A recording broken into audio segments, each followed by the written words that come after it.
Okay, so initially I had planned to make a full-fledged longer version video of like my predictions for the Oscars, but due to some personal stuff and procrastination, I couldn't get around to actually fully writing it, and a lot of time I would make this a long video. So what I'm going to do for this year in particular is that I'm going to split this into 4 3-minute short video summaries here, where first one is going to be the category that I feel like are all the ones that are confirmed locked in of like nomination wins.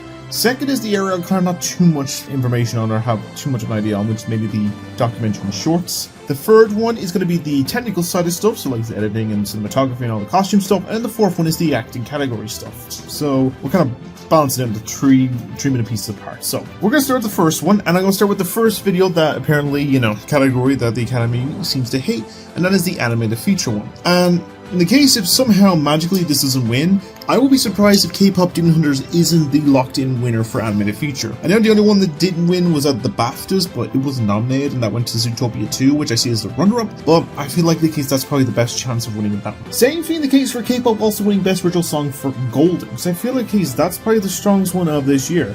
I'm not surprised that it might have a similar moment to the Grammys where it didn't win at that one, but, someone listening to a song for a previous year from runner-up might be a bit of a lied Vicky Spinks, but I'd say for run-up on that one, I'd say Lied to You from Sinners might be the best option in that casting. Now, speaking of Sinners, the first wins I also see in this regard is probably going to be for the music-based award of the original score, which seems like a lock-in for that one from a few different award shows that have been floating around as of late in terms of the mini award shows, and it seems like the concept of focused music culture has been deep into that project, so I feel that the losers would be quite a surprise on that end. But probably the follow would probably be like Hamnet or something like that, but who sees? The other one I see locked in for Sinners moment will be the likes of Best Original Screenplay for Coogler. I feel the case like he wins for screenplay but doesn't win for director, at least he has an Oscar win for his belt under this kind of category for the original screenplay stuff. The other ones are good, and I feel like his run-up could be like sentimental value for the aesthetic in terms of its appeal, in terms of initial feature wins in some regards, but I guess we'll see in case. Then I mentioned Hamnet already, and I feel like the one locked-in acting one is for Jessie Buckley for Best Actress. She's been sweeping every award season category, and I feel like the closest runner-up I've seen from categories percentages is like Rose Byrne for If I Legs That Kick You, but